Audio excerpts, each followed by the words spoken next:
Dia mengira ini adalah sumber dari kultus Myung. Penduduk desa menangis dan berkata tentang dewa mereka. Oh Myung, yang memberikan api penyucian dengan pedangnya Myung. Taisik mendekat dan menundukkan kepalanya. Dia sadar bahwa segalanya telah berakhir. Dia tidak bisa pergi, tetapi dia bisa mengubah sesuatu. Sebuah ledakan menggema di langit, diikuti cahaya matahari terbenam. Penduduk desa berteriak, Myung. MC berpikir, ada orang yang sangat membutuhkannya. Keesokan harinya, di lembah penjahat, penduduk desa berkumpul dan berteriak, apakah istana Myung berpaling dari pengikutnya? Kemana mereka harus pergi? Saat itu, Yultak ada di dalam bangunan, menggigit kuku dengan gugup, bertanya di mana dia berada. Dia akan gila jika ini terus berlanjut. Mereka akan merusak segalanya di sini. Dia bertanya kepada Harin, apakah dia tahu di mana dia? Dia menjawab tidak tahu. Dia menggenggam kepalanya dan mulai menggeleng. Dia berteriak sial. Sejak dia kembali, tidak ada hari yang tenang. Mungkin dia hanya. Detik selanjutnya, dia terkejut melihat protagonis di meja melanjutkan kalimatnya. Apa? Meninggalkan istana Myung? Dia bisa tinggal di sini, tidak masalah. Dia bingung. Tuan muda? Bagaimana dia di sini? Melihat yang terjadi di luar? Tunggu, bukan saatnya, sembunyi cepat. Atau, protagonis bertanya, kenapa? Dia melangkah maju, dan Yultak di belakangnya menyuruhnya melihat apa yang terjadi di luar. Kalau mereka melihatnya, mereka akan merobeknya.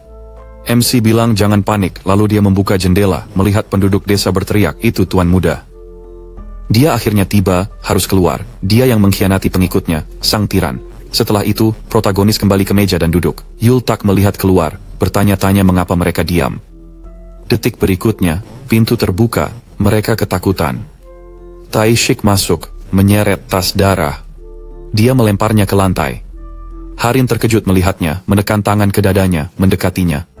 Dia bertanya dalam hati, ayah. Dia menunduk dan berkata, maaf, tidak mungkin ini terjadi. Dia tidak percaya dan bersumpah tidak akan takut lagi. Dia meminta maaf sambil memeluknya. Dia harus memaafkan orang tua yang bodoh. Air mata mengalir, dia bertanya, ayah? Dia berjanji akan melindunginya selamanya. Yultak bertanya, ada apa ini tuan? Dia bertanya, ini reuni keluarga, kan? Dia menyuruhnya untuk tidak mengganggu. Ayah dan putrinya berpelukan. Setelah beberapa saat Myongkult, pasar puncak air, dia mengisi dokumen, bersandar di kursi, menghela napas berat, berpikir informasi berlipat ganda dan dokumen yang harus dipelajari kini 5 kali lebih banyak. Dia berdiri dan pergi ke pintu. Yultak, yang melangkah maju, bertanya, tetapi kenapa dia lama membuka pintu tuan muda? Mereka terburu-buru, ya? Kesabaran adalah kebajikan. Yultak bertanya sambil menyesuaikan topinya. Tidakkah dia melihat mereka yang basah? Harin meminta ayahnya untuk masuk, dan dia setuju. Kemudian, Tom Jegil berkata, Tuan muda, bagaimana dia bisa mengerti semua ini? Apakah dia tidak mau menjelaskan situasinya kepada si tua? Sementara yang lain membaca buku, MC berpikir mereka seperti di rumah. Dia melepas pakaian basahnya dan berkata bahwa mereka datang dari lembah penjahat. Mereka menuju istana Myung, tetapi hujan deras, jadi mereka harus mencari tempat berteduh. Dia bertanya apakah dia tidak paham dengan pertanyaannya. Dia tidak berpikir bisa datang tanpa diundang dan berharap disambut baik. Dia berkata, tetapi dia telah membuka pintu untuknya. Mata mereka bertemu, dan Tong, memegang kepalanya, tertawa dan berkata bahwa itu benar. Kemudian, dia memperkenalkan diri, dan menambahkan bahwa dia memiliki masalah kesehatan, jadi tidak bisa menyapa mereka dengan baik. Lalu Harin dan Taisik juga memperkenalkan diri. Taisik bertanya apakah dia yang menyuruh tuan muda mencarinya. Dia mengerti bagaimana. Dia bilang dia sudah lama melihatnya. Bahkan ketika dia tiba di desa ini, dia merasa kesal karena tidak menjawab pertanyaannya. Dia bersembunyi dan mengamatinya, bahkan saat dia datang ke lubang itu. Tong bilang tidak ada alasan untuk itu, karena dia sudah 10 tahun di lembah penjahat. Dia akan terus mengawasinya. Dia bilang dia bisa mengawasi jika tidak mati tua. Dia bilang dia tidak akan mati. Alasan untuk hidup lebih lama? Tashik bertanya. Atau apakah dia ingin mati lebih awal? Protagonis berpikir, pejuang dan cendekiawan seperti air dan minyak tidak akan sepaham. Dia mengulurkan tangan dan berkata, cukup. Tidak perlu bagi mereka yang satu atap untuk bertengkar. Mereka setuju. Dia bilang, mereka seperti sungai yang menuju lautan yang sama. Mereka terpisah, tetapi sekarang berkumpul di istana ini.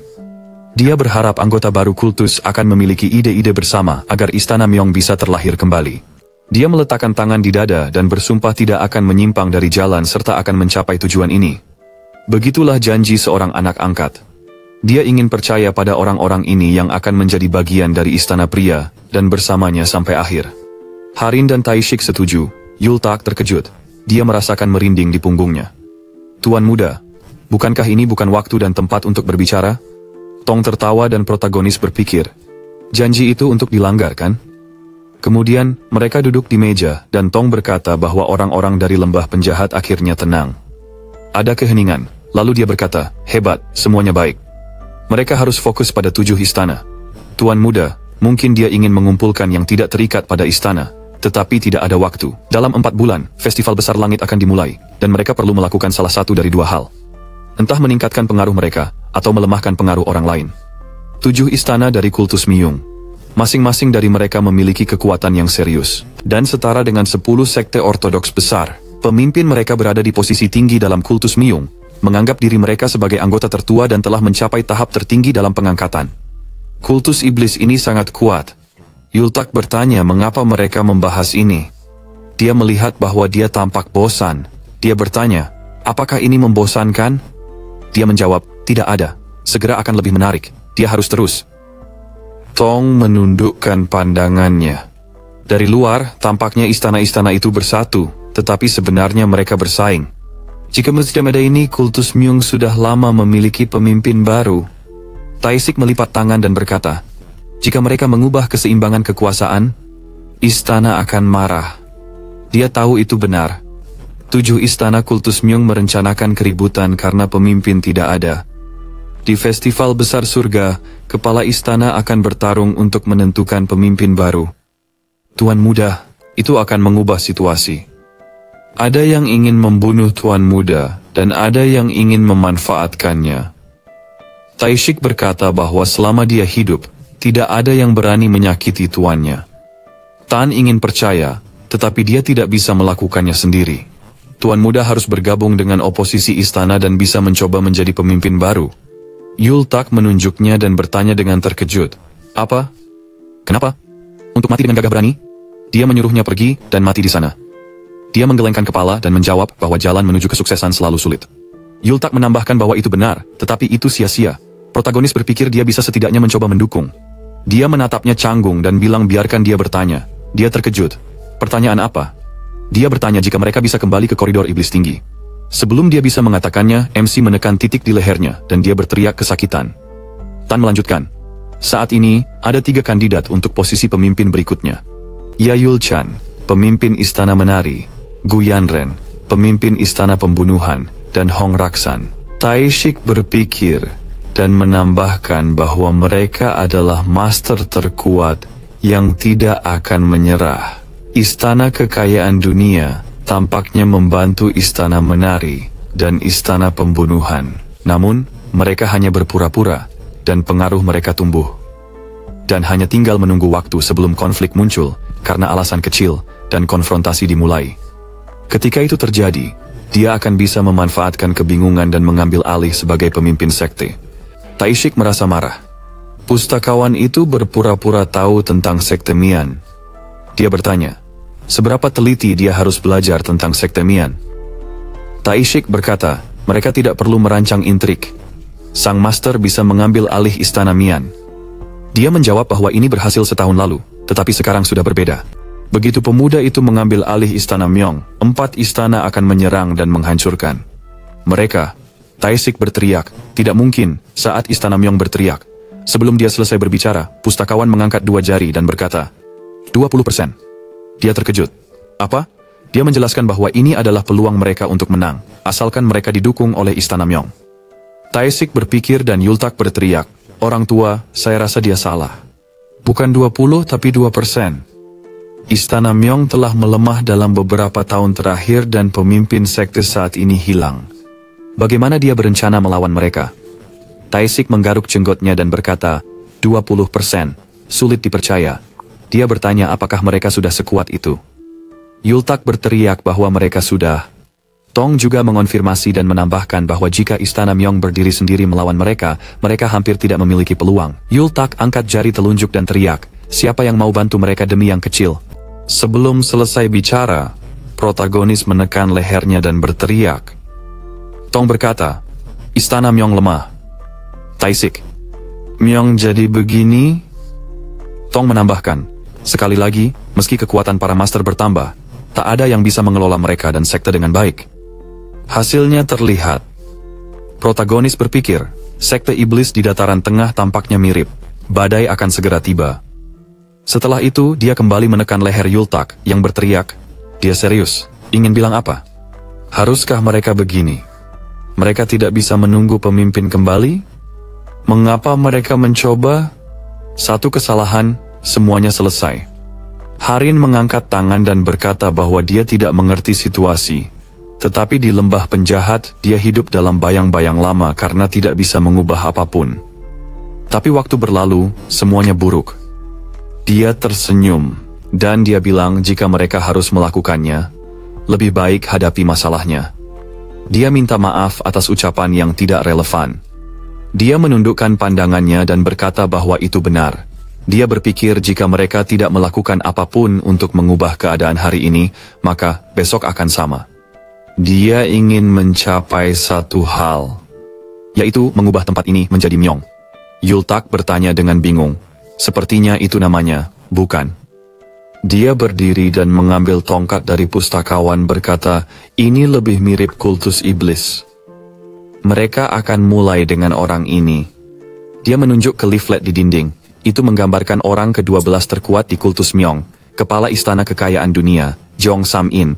2 hari kemudian, istana Myong. MC duduk dalam posisi meditasi, mengumpulkan energi di dalam dirinya. Dia berpikir, 1, 3, 7, 7 bintang cukup untuk mencapai puncak siklus kenaikan. Dengan 8, dia bisa bangkit dan mengatasi batasan tubuh, dan saat ini menjadi 9. Detik selanjutnya, energi kuat keluar dari tubuhnya, dan dia berpikir harus hati-hati dengan seni ini. Dia punya 7 bintang, belum menguasai. Ketika dia mencapai 9 bintang, titik akupunktur bahunya akan penuh dengan energi iblis, dan perasaan aneh akan menyebar ke seluruh tubuhnya. Saat itu, dia akan jadi iblis langit, dan mau tidak mau, dunia akan tahu. Setelah itu dia keluar dan Harin bertanya, apakah dia tidak enak. Dia menatapnya, mengangguk, dan melihat bunga. Wajahnya memerah karena malu. Dia bertanya, ada apa? Dia membungkuk dan meminta maaf karena tidak mengerti. Dia bahkan memberinya dan ayahnya rumah terpisah. Dia berpikir, Taishak sudah menjelaskan semuanya. Dia melambaikan tangan dan berkata, tidak perlu. Dia berkata, baiklah. Dia berbalik dan berkata mulai sekarang dia bisa hidup sesuai keinginannya. Jadi mereka tinggal di istana Myong. Kalau ada tugas, dia bisa diberi 1. Dia akan membalas kebaikannya. Dia berpikir, ayah dan anak sama. Dia berkata, baiklah, dia mengerti. Setelah itu, terdengar teriakan. Istana kekayaan dunia dan istana pembunuhan ingin bertemu dengan Tuan Muda. Dia berpikir, mereka sudah sampai. Gerbang selatan istana Myong. Chan Amu menatap Chihami dengan marah yang berdiri di depannya. Penduduk yang berkumpul di bawah tangga merasa heran. Ini bukan skuad terlarang dari istana kekayaan dunia dan skuad hantu dari istana sambutan sukacita? Mereka ngapain di sini? Apa yang ingin mereka buat? Amu berkata, dia merasa bau di sini. Seharusnya dia sudah di rumah kucing. Dia masih di sini? Pemimpin muda menjawab. Ini kodok yang mencoba membahayakan pemimpin muda dengan galeri langit emas. Dia keluar dengan selamat. Amu marah dan berteriak agar dia diam. Dia berani sekali mengatakan itu. Pergi saat dia bahagia. Kalau baik, dia akan ajak minum. Dia tanya, ada uang? Apakah alkohol katak masih mahal? Dia bilang, bodoh pencuri. Dia tanya, dia maksud dirinya? Mereka saling menatap. Saat itu, pintu di samping mereka terbuka, Yultak dan Taishik muncul dengan tatapan serius. Hami tanya, siapa? Dia belum kenal mereka. Amu menggeram, berkata, Yultak. Protagonis tanya, apa yang mereka lakukan? Hami bilang, pemimpin muda. Dia berpikir tentang istana bahagia dan kaya. Lalu dia bilang, betapa kurang ajarnya. Yultak teriak, apa yang bodoh ini lakukan? Mereka tidak akan hormat pada pemimpin muda? Orang-orang membungkuk dan bilang, kami hormat pada pemimpin muda. Kedua istana memberi hormat. Hami, melihat Amu, berkata bahwa dia adalah katak bodoh yang tidak berani. Yultak mendekat dan bertanya, apa yang dia lakukan di sini? Dia bilang tidak ada urusan, minggir saja. Dia tersenyum dan berkata, "Pemimpin muda, senang bertemu. Mereka lama tak bertemu. Apakah dia baik?" Yultak, dengan tatapan sinis, bertanya kenapa dia bersikap menggoda. Amu menjawab bahwa mereka bisa sejalan hari ini. Dia mungkin sudah tahu. Dia mengangkat tinjunya dan berteriak, "Hei kodok, kalau mau bicara sendiri, bicara saja ke dinding." Hami berteriak dengan tangan di pinggangnya. Mereka bodoh, sungguh. MC melihat mereka dan bertanya-tanya, apakah Namguni, Chungi, dan Pion, San, dan Mo Jongfi baik-baik saja? Dia meminta Yultak untuk memimpin mereka masuk. Dia setuju. Setelah beberapa saat, pria utama berdiri di meja. Di luar pintu, Yultak berkata kepada Hami bahwa dia akan masuk lebih dulu. Dia masuk dan berkata, "Seperti yang diharapkan dari pemimpin muda, Istana Selamat Datang lebih baik dari Istana Kekayaan, bukan?" Dia bertanya, "Apakah di sini panas?" Dia terkejut, "Maaf, tidak." Dia bilang, seharusnya dia tidak mengibaskan rok, dia harus bicara dan pergi. Dia menjawab, sepertinya dia tertarik sastra akhir-akhir ini. Dia terkejut menerima surat elegan darinya. Dia bertanya, "Surat elegan?" Dia sepertinya ingin mengatakan bahwa dia tidak bisa menulis surat elegan sebelumnya. Dia menjawab, dia tidak yakin, tapi dia menarik. Dia mendekat dan bertanya, apakah dia elegan di malam? Tashik berdiri di depannya dan menyuruhnya berdiri di sana. Dia mengintip dan berkata, "Siapa ini?" Ini karyawan baru yang dia pekerjakan. Protagonis bertanya, apakah dia mirip pelayan? Dia menjawab, dia tidak pernah mendengar pemimpin muda menyewa pengawal sebelumnya. Kalau dia memberitahu Istana Selamat Datang lebih awal, mereka mungkin mengirimkan gadis-gadis muda yang cantik. Sayang sekali. Dia berpikir, sepertinya dia lupa tanggung jawabnya dan berbicara sembarangan. Dia bangga, tetapi juga ceroboh. Setelah itu dia bilang Taishik untuk membiarkannya lewat. Dia setuju. Dia melihat dan tersenyum sinis, bilang dia hanya pelayan. Dia membungkuk di meja dan mengusap pipi protagonis. Protagonis menarik tangannya. Dia bertanya seberapa lama dia harus bersabar. Dia menjawab, jika dia ke istana kegembiraan, dia tidak perlu menunggu. Dia bilang, dia sudah serius. Dia bilang, dia pasti ingin dia kan? Dia menjawab, apakah dia perlu membunuhnya? Dia terkejut dan menjauh, tertawa ringan dan berkata, pemimpin muda, dia sangat jahat. Sepertinya dia yakin bisa membunuhnya, bukan? Tapi dia belum bertunangan, jadi, tolong, bersikaplah lembut padanya. Mereka bisa berbicara tentang kesenangan pria dan wanita lain kali. Dia akan ke inti, jadi, tolong, dia harus ke istana. Mereka akan menyambutnya. Dia bertanya mengapa dia harus melakukan itu. Dia menjawab, jika dia ingin hidup lama, dia harus melakukannya. Setelah semua, itu satu-satunya cara hidup yang cocok untuknya. Taishik sudah marah. Apakah dia bisa membunuhnya? MC bilang dia harus mengajarinya sopan santun. Dia bertanya, bukankah dia perwakilan istana kebahagiaan? Apakah itu percakapan sepele tentang keinginannya terhadap istana kebahagiaan? Dia menatapnya dengan marah dan bertanya apa? Apa yang dia bilang? Apakah dia keliru? Tidakkah dia tahu siapa dia? Dia menjawab bahwa dia mengira dia adalah utusan dari istana kebahagiaan yang datang untuk menemui pemimpin muda, tetapi sepertinya dia hanya ingin menjual tubuhnya. Dia marah. Apakah dia sudah selesai? Dia bertanya, apakah dia harus terus berbicara? Lalu dia menatap protagonis dan berkata, ternyata, pemimpin mudanya tidak menghormatinya. Bagaimana seharusnya dia merespons? Taishik mengatakan itu tidak hormat. Apakah ada yang lebih tidak sopan daripada kata-kata kasarnya? Dia adalah seorang penjahat berat yang melanggar hukum budaya mereka. Pertama, dia menyentuh wajah pemimpin muda tanpa memperhatikan ucapannya. Kedua, dia mengancam keselamatannya. Jika mereka membunuhnya, itu tetap dibenarkan. Si marah. Apakah dia ingin mati sebelum sadar? Dia mengeluarkan pisaunya dan menyerang Taishik. Protagonis berpikir, Istana Nian tidak punya kekuatan? Siapa mereka ini? Sekte iblis selalu begini? Taishik melihat Hami. Jangan bunuh dia. Pisaunya mendekat, dia mengeluarkan aura kuat. Yultak mendengar suara di belakang pintu. Pemimpin muda. Beberapa gadis muncul di depannya, dan dia menyuruh mereka pergi. Mereka hanya tersenyum sinis, dan dia mengeluarkan senjatanya, mengulangi agar mereka pergi, bodoh. Amu menggunakan abakus, berpikir jika pemimpin muda mati, itu akan menguntungkannya. Suara terdengar dari dalam ruangan, tidak perlu ribut, tidak ada yang terjadi. Di luar pintu ruangan, pisau Hami pecah